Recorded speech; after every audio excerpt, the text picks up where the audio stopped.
It appears that the Big 12 has got a college football playoff problem. We're talking about it on the Big 12 squad. You're talking ball with the Big 12 squad.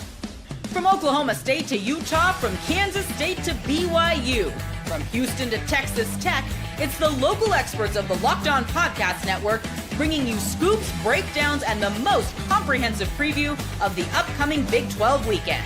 Buckle up. It's the Big 12 squad, and we have a seat for you. No hurt feelings and thin skin allowed. Squad up. You're part of the Big 12 squad. Welcome into the Big 12 squad, everybody. I'm Locked On Cougars host Jake Hatch, filling in for Drake Toll, of course, the man, the myth, the legend that hosts Locked On Big 12. Right across from me digitally is Chris Level, host of Locked On Texas Tech. Next to him is Cody Stovall, who Locked On Oklahoma State. They have got a new coach. We'll talk about Eric Morris here in a little bit. Below me, Mountaineer Paul from Locked On West Virginia. Next to him, Kevin Borba, Locked On Buffs, and then some guy named JT who hosts a show that I'd rather not talk about. But that's Locked On Utes. So hope everybody's doing fantastic on this holiday weekend. A happy Thanksgiving to everybody out there. And guys, let's kick it off right now by reminding everybody, make sure you subscribe, rate, and review these shows. As Drake likes to say, help us keep our jobs by doing that very thing.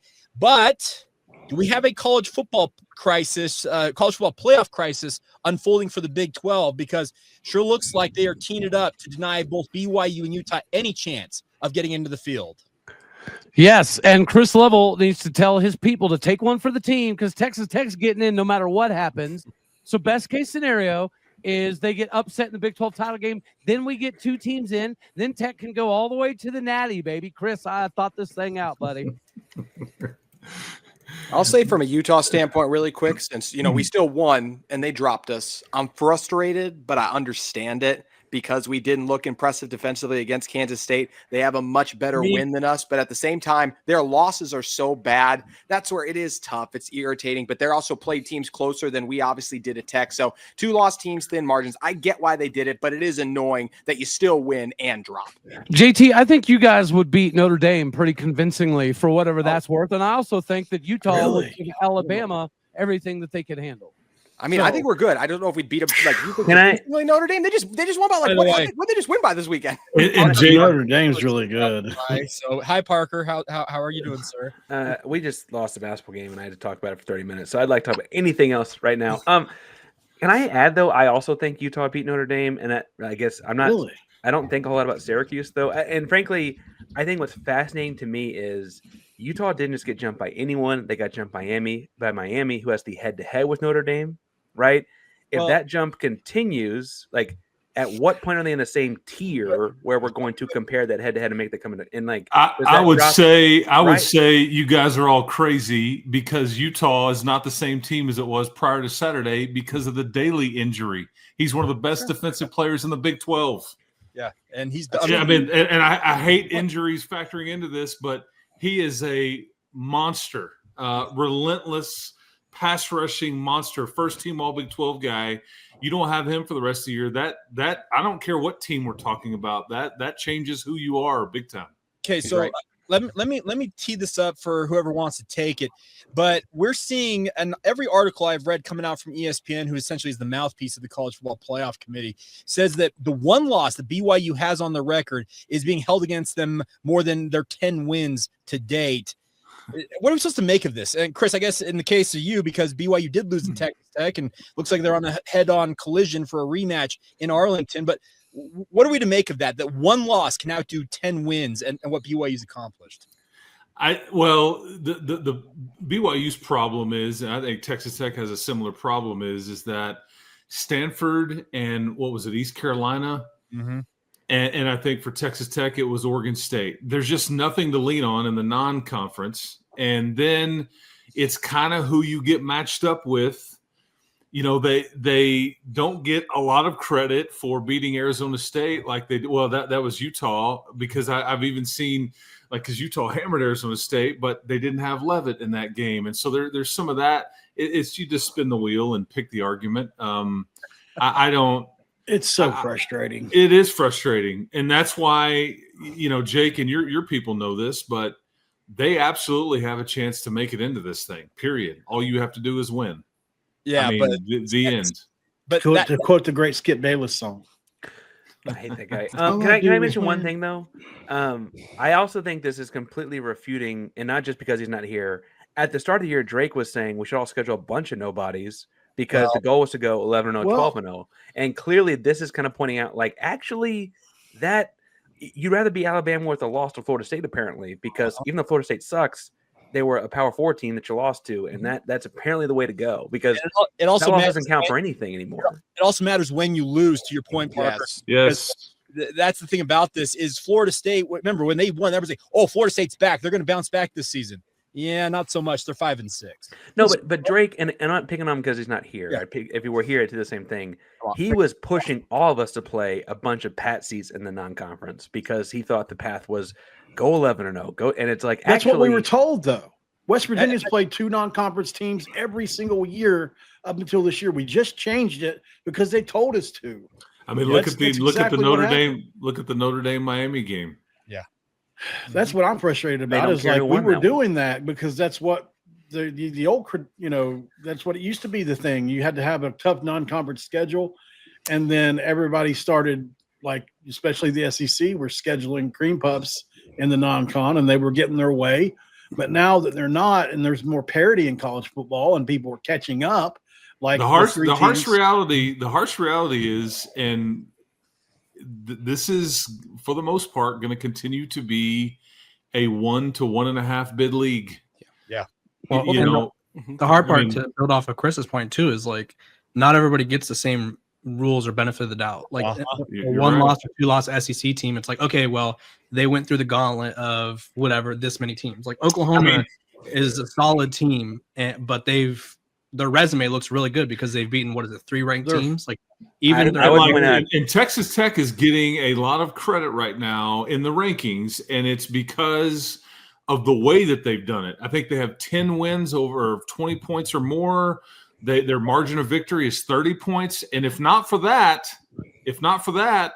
you may be seeing, a 10-1 team that was in the 10 range as opposed to the 5 range. But I think they're getting credit for how they've done it. And so, there's layers to this stuff. To add to your point, BYU has the most wins over teams with 7+ wins. Most wins over teams.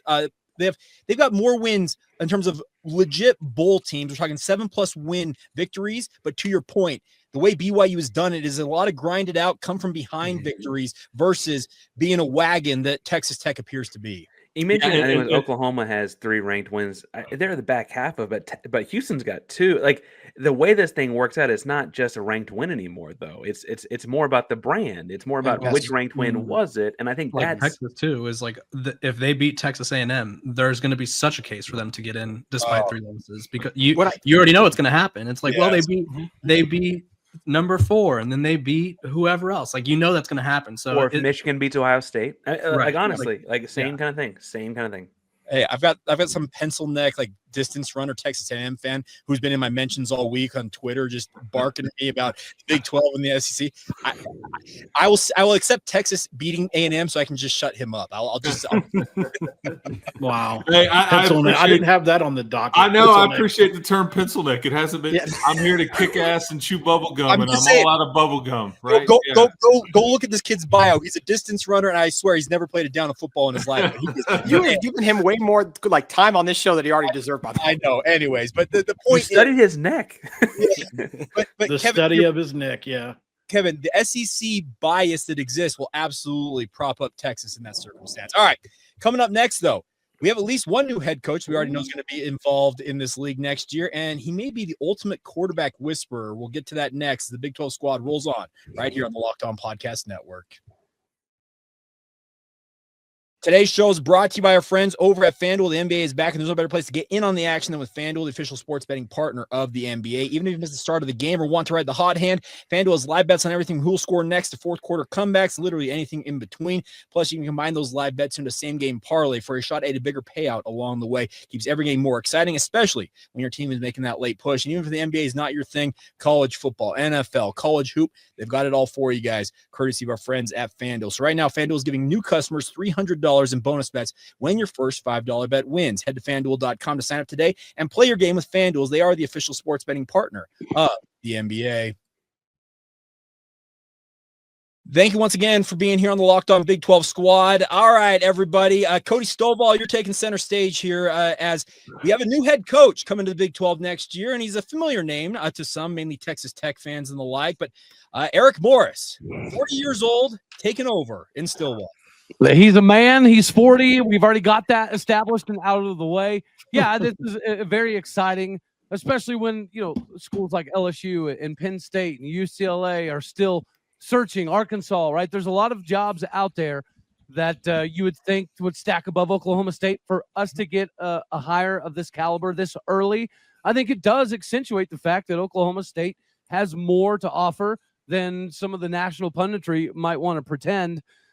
Yet we've always been good at acquiring offensive talent. So having an offensive innovation kind of mind is a big deal. Coming from that Mike Leach tree is also a very, very big deal. And I also think from a coordinator perspective, they have some things going for them, but he likely is to bring Drew Messmaker with him. That's worth a weight its gold in and of itself. Defensive line coach Greg Richmond is a Cowboy that could potentially come back home. And you mentioned the quarterback thing, right? This is not only the dude who was able to unearth Baker Mayfield. He was also the only coach in the room telling everybody that they need to give Baker Mayfield a scholarship. Then he recruits Cam Ward. Then Who told you that? Then he recruits Messmaker. This is an absolute savant at the quarterback position. And thankfully, things are cruising so well in Lubbock, we don't have to worry about him getting poached from us anytime soon. Right? Let's call a spade a spade. If Colin Klein got the job, we'd all be waiting on the day that he was to leave us for Kansas State. Right. I think that conversation about Eric Morris at least provides you a little bit more time because they have things rocking and rolling at Lubbock, and that is yet another reason I'm excited about this. The regionality when it comes to recruiting, the fact that he has a lot of underclassmen that are the best players on the North Texas squad. There's tons of things to be excited about, but maybe more so than all else is the fact that we have a coach before some of the LSUs and Penn States of the world. Okay, so let me bring this point up. I think it's Darian Gray that pointed it out to us this week that Sonny Dykes was talking about the fact that this is a league. I think this is the deepest in terms of quarterback talent top to bottom. And Cody, I think you'd admit this as well as all of us. Oklahoma State seems to be the one program who seems to be sans a quarterback right now. And Eric Morris figures to be the guy that will bring Mestamaker or somebody in that will bolster this conference. I think it's, I guess what I'll involve everybody else here. Your guys' thoughts on Oklahoma State bringing a guy who knows quarterback play at a high level? You said Sands at quarterback. They said their backup was better than Dampier was. At one point. Was that? Yeah. So now Utah's going to have a chance to go get Haas Haney. You're welcome. Hey, Utah's backup may be better than their starter in some people's minds. So I will say this is a home run of a hire for them and the conference. This guy is frankly frightening. So he was. Not to be the Houston. He was at Houston when Holgorsen was the OC back in the Case Keenum days. He was at Tech under Leach and Kingsbury. At Kingsbury, I think actually, right, Chris? He was at Washington State, was where he had the Leach connection. He played for Leach. Like this guy understands like scoring. My one hesitation is that like on a sample size thing, he's got the 1 year at Incarnate Word, and we know that was a Cam Ward year where he won 10 games, and then he's got this year at 10 games. It's like okay, like. Is 2 seasons in separation from 2 separate places. Like he's young. It could all be signs pointed upwards. It's just a very small sample thus far. Chris Level,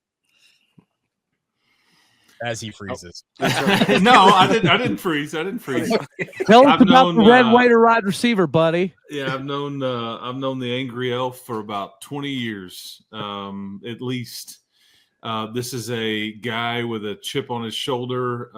He demanded to have a spot on Mike's team back in the day, would show up to the facility and you're going to take me. This is my dream. And he's just, he played here 4 years and he coached here. It is. I do find it. I get some humor out of how many people have taken credit for Patrick Mahomes over the years, for Baker Mayfield over the years. I think Cam Ward. That there's a lot of John Mateer.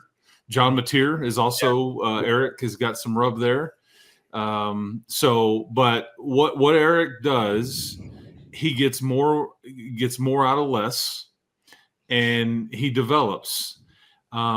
he's from Shallow Texas, which is about 20 minutes from where I'm talking to you from right now. And I know his dad well, and his dad will tell you that the North Texas era has been very rewarding yet frustrating because he just gets poached every year. And yet they still have – I mean, Messamaker didn't even start for his high school team, guys. Correct. He hadn't started since 9th grade, if I'm not mistaken. No, I mean, and so like that's what I development. If you can figure out that position and nothing else, you're gonna win more than you lose. You're gonna win more than you lose. You may not win big, you may not win like everybody wants necessarily, but and I think he's proven that he's been pretty consistent. But great dude. But he's just and like he's buddies with when Texas Tech won at Kansas State several weeks ago. Eric Morris, he FaceTimed I think Joey when Joey was on the plane. We were flying home, and they're talking about stories. So this league is becoming quite incestual. God!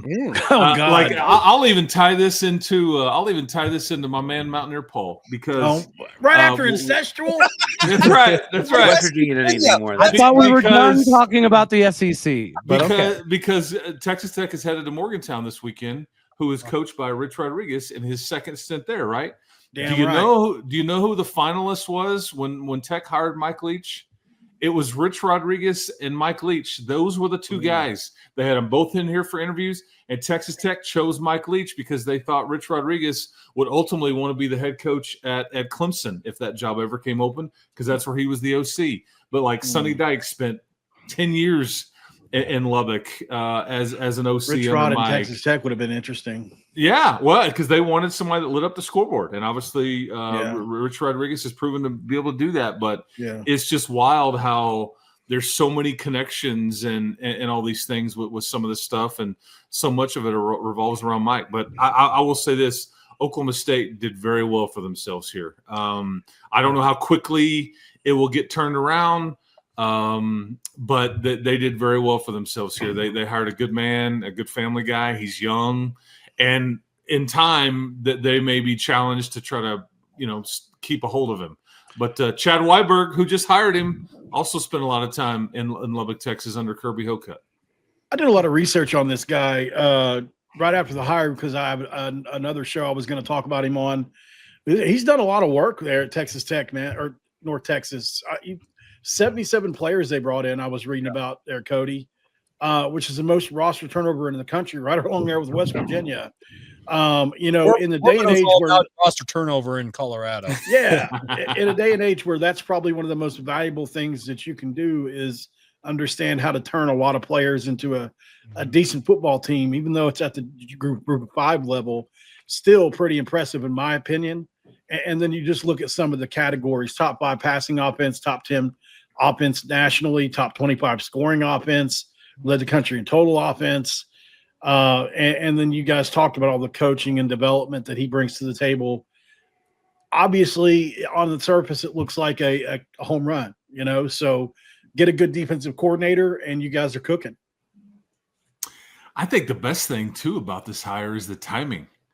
They're way out in front of everybody here. Right. And obviously North Texas is still it's my understanding that he's going to finish it out, whatever that looks like, because that could involve a final regular season game, a conference championship game, potential bid in the playoffs if they were to potentially beat Tulane, maybe is the way it kind of points. So, but I think the timing, because they were kind of out in front of everybody here before everybody else made a hire. What a concept for a coach to actually finish the job he started and not just leave for the biggest job. Crazy. I got 2 things with the timing, actually. One, I love that they just come and said, hey, I don't care if the season isn't over yet. This is what we're doing, and we're going to tell everyone about it. Like, they could have kept this under wraps for 48 hours or whatever they want. And no, tell your kids, everyone, we're doing this. Yeah. Second, did y'all see that the University of North Texas put out I saw it. Pause, breathe. If you're feeling overwhelmed, UNT has mental health support. Yeah. Less than 20 minutes before the announcement. Yep. Oh my gosh. Hey, look, sports is real like that, man. Timing is crazy. I visited Denton for the East West Shrine Bowl. There's not a lot out there. If football is their biggest passion, they may need some consultation. Oh, Mean Green. Producing Big 12 basketball coaches, apparently. North Texas head coach at the time Ross Hodge, said that he was coming to West Virginia before he finished the NIT, and so the same situation played out, except in basketball for us with Ross Hodge as with you guys with Eric Morris. Announced it, finished it out, got to the championship game and everything. So kind of weird how that it's like North Texas is very open with their coaches. Like, and he's not on this show. He's not on this show, but I will tell you that had Baylor decided to make a move with Dave Aranda, I think that Jared Mosley, the athletic director at North Texas, and Eric Morris in Waco could have been a package deal. Ooh, okay, Waco. All right. Well, look at Chris Level bringing the insider along the way. All right. I love you, Dave Aranda. Crazy. Coming up next, I got a couple of different things we want to riff on in the final stanza of today's show. We'll get to that next as the Big 12 squad rolls on. Today's show is brought to you by our friends over at Game Time. College football is back, and obviously we couldn't be more excited. Tailgates, rivalries, the energy in the stands, there's nothing like it. But let's get real. Actually, getting tickets can feel like more of a battle than the game itself. Endless queues, hidden fees, prices jumping at checkout. That's why I want you guys to do what I do and use Game Time, the app that gives the advantage back to the fans. It's the easiest way to score last-minute tickets at the best prices with no surprise fees. What you see is what you pay. You can pull up the Game Time app in a couple of taps, see amazing deals. You can get tickets to your favorite college football games for as low as $25. App makes it super simple. You can even see the exact view from your seat before you buy those tickets. It's faster, cheaper, and less stressful than any other way that I bought tickets myself. And doesn't even pertain just to college football tickets, concert, theater, music, whatever you're into. They got the tickets for you guys. Take the guesswork out of buying your tickets and do it with our friends over at Game Time. Download the Game Time app today, create an account, and redeem the promo code LOCKEDONCollege for $20 off your first purchase. Terms apply. Again, that's the promo code LOCKEDONCOLLEGE. That's LOCKEDONCollege for $20 off. Swipe, tap, ticket, go. Download Game Time today. Thank you once again for making the Locked On Big 12 squad and all of our individual shows your first listen of the day and or view, I should say, if you're watching this on YouTube. But hope everybody's doing well out there on this Thanksgiving holiday. So, gentlemen, I want to start everybody off. We're going to go around the round table. What's everybody thankful for this time of year? Dave Aranda. Oil. Oil money. Oil money. Yeah, I like that. Cody Campbell. Chris Level's thankful for Cody Campbell. And is it Double Eagle or whatever they call that, by the way? Yes. By the way, Cody actually came on my radio show here in Salt Lake City and could not have been a better guest. I'm telling you, Chris, speaking just from the Utah BYU perspective side of things, you got an incredible human being running things down there in Lubbock.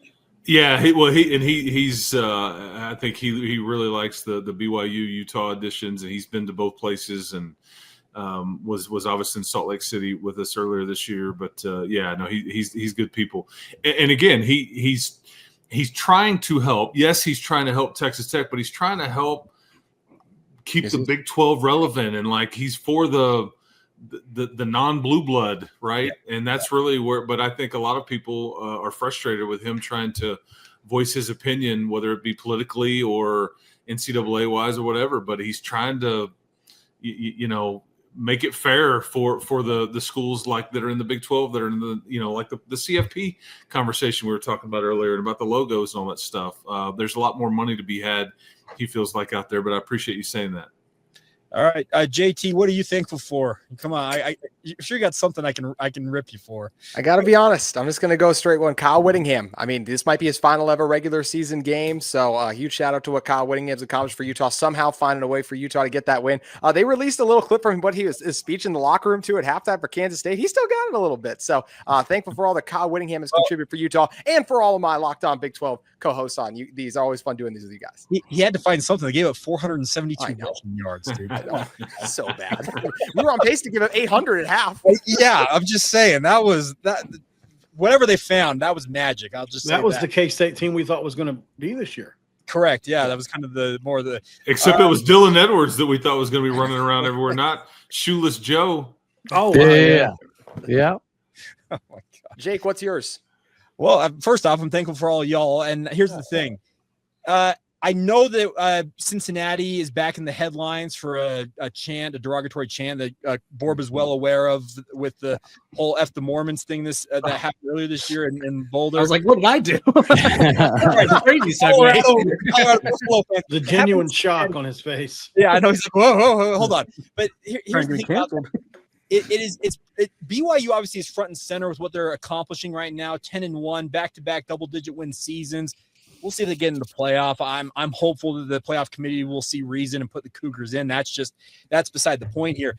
But with this being back in the headlines and whatnot, it just BYU, I think, has handled things the right way, despite, once again, a fairly derogatory chant being directed at the Church of Jesus Christ of Latter-day Saints. But it seems like the Big 12, and I'm speaking from my vantage point, I've had Big 12 fans from every team, it feels like, reach out this week and express essentially their disdain for what happened at Cincinnati, but also supporting BYU at the same time. So I guess in some turnabout way, a pretty horrific situation, quite honestly, has turned into a very positive kind of thing, like coalescing the Big 12 around it. Yeah, absolutely. It feels that way. It's been cool to see this conference rally together around something, because it is crazy. We keep doing this week after week. They have to do something to put a stop to it. Yeah, they, before the Texas Tech game, Grant McCaslin got on the mic and talked to the students. And then there was some messaging on the video board. There wasn't anything being said. It was preemptive. Yeah. And it was, hey, cheer for you. Don't make it about anything else and all that stuff. But yeah, it's unfortunate. I mean, and that's the crazy thing is about sports, the reason we love it so much, it makes people feel emotions and makes people say things, act certain ways that they would never act like or say in any other walk of life. And it's kind of what we love about it, right? It makes us all, but this is some of the negative that comes out of it. And that's very unfortunate. The emotions elicited are in many ways good for business on our end. Let's be very blunt about that. Like the emotions that this sport and these sports can. Oh, the passion. Yes. That's good for business for us because it causes. Not the chant. That's not what. Yeah, I get what you're saying. Yes. Yeah, but yeah, it can turn very negative, like it did at Cincinnati following the Colorado incident, etc. But like I said, I've been appreciative that I've had fans, I feel like, from almost every Big 12 program out there reach out and say, hey, we got BYU's back on this. Because I think what you're seeing with this league, honestly, is that this is a weird word that I never thought I'd use, but it's very collegial. Yeah. I mean, there's a lot of, same as here. You're kind of, we're in this fight together, and you're trying to beat each other at different sports. But I do think that the fan base is large in part take up for each other in some ways, or empathize or sympathize, whatever you want to say. But I don't disagree with your point there, Jake, at all. I would say on the same kind of note, it was a couple weeks ago, but there was the Texas Tech's barber's wife situation where she had a bad accident and needs some help. And I saw a lot of Big 12 fan bases come out, and BYU, to your credit, Jake, came out in full force. And the food pantry thing. The food pantry in Cincinnati. Yes. Yeah, I feel like on the whole, the conference is very much supportive. Well, that's mainly BYU. But BYU may have brought that as someone who got the conference when BYU got there. I don't know the conference the other way, right? That may be this kind of we're all in this together kind of action. As much as I want to say something silly about I'm thankful for Kelvin Sampson or whatever. I think that is a cool aspect to get to cover this conference. You should be thankful for Kelvin Sampson. No doubt. I love one in Utah. Yes. I would love one up on the Huntsman. The Utah Utes would love a Kelvin Sampson right now. We 100% Houston would not be in the conference and on the. I wouldn't have the show if Sampson had never come. You wouldn't be serious about thankful for Kelvin Sampson. I can wholeheartedly tell you, when BYU joined the conference, I thought that we would never experience this again, because the Big 12 I always viewed as a conference that didn't dive into this stuff. So it is disappointing to have multiple fan bases within the conference doing this to a university in your conference. I don't get it. And you think eventually the word would get around. All it does is make your fan base look absolutely ridiculous. And turn around and say anything else. Yeah, there's a common theme there, though. It's because BYU's winning. Yeah. In both instances, right. it's like the fan base is two of clubs. You ever played spades before? Yes, absolutely. Two of any suit is the worst card you're gonna have, right? And it's like, okay, I'm getting beat. There's nothing else I can say, so I'm just gonna try to take a shot. I mean, this is sports, man. This is what it brings out the best and worst in people, unfortunately. All right. So before we wrap up, we got to wrap it up. I think MP and Borb are the only ones that have not given us what they're thankful for on this, week of Thanksgiving. So what do you boys got before we go here? I'll go first. I mean, personal life, we're getting some silverware and stuff from the shower, yes. Right? We just had a wedding shower, so I'm no longer using paper plates and plastic forks, so that's exciting. I'm thankful for the 1 year last year that Travis Hunter and Shador Sanders gave us, because what a high moment that was. Don't know if we'll ever replicate that again, and I don't know if the coaches know how to replicate that again, but it was a fun year. All right, MP, what do you got for us? Yeah, I'll try to keep it pretty brief, but as you guys know, I'm very open about my life, and probably too much so at times. But to be living the life I'm living now was nothing but a dream, nothing but a freaking dream. 10 years ago, 20 years ago. So for me, I remain grateful every single day that I get to talk into this mic about sports. It's something I value, and I'm very grateful for. I'm grateful for you guys. And obviously can't be more grateful for West Virginia, in the state of West Virginia. And so Mountain Dew. Proud to be from there. Mountain Dew, baby. Absolutely. Yeah, that's right. Absolutely. Well, I hope everybody has a fantastic Thanksgiving, no matter where you're tuning in from. Thank you for supporting all of our shows. Honestly, we couldn't do it without any of you out there, speaking just generally across the Big 12. And have a fantastic Thanksgiving. Enjoy the 3 F's, as I like to say: faith, football, and family. And we'll catch you guys next time. Food is one. Food's an F. Food. Okay, yeah, four F's. There we go. But we'll have plenty more on our individual shows. Make sure you check out the Locked On Big 12 Squad every week, as Drake likes to say, right here on the Dose Grande Squad.